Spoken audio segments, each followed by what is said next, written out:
Latest chika, Don Bell, tutukilig sa simula na uwi sa problema.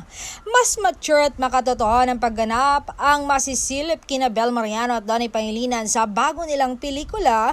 Magpapakita sila ng other side. Actually, nagpahiwatig si Donnie na makikita sa pelikula ang isang couple na tatahakin ang iba't ibang seasons of love sa kanilang relasyon.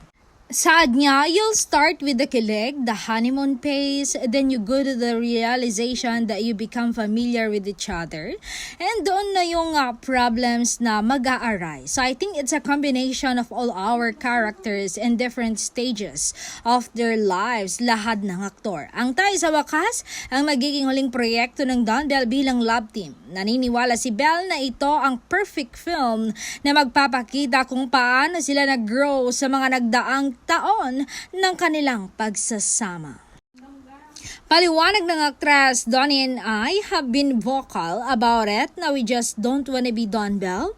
We also wanna be Donnie and Bell. I feel like this is the perfect project for it since it shows so much growth and maturity and it requires so much authenticity from the both of us. Ang naturang pelikula ay ididirect ni Cathy Garcia Sampana na mapapanood din sa mga sinihan sa Mayo 27. Sabi ni Direk Cathy, it's a trip of two people para alamin kung talagang sila ba ay dapat matapos na o magpatuloy pa. I can say it's about someone who wants to reach a dream. Pero ano ang gagawin mo kung kalaban mo sa pag-abot ng pangarap na yun ay yung taong mahal mo?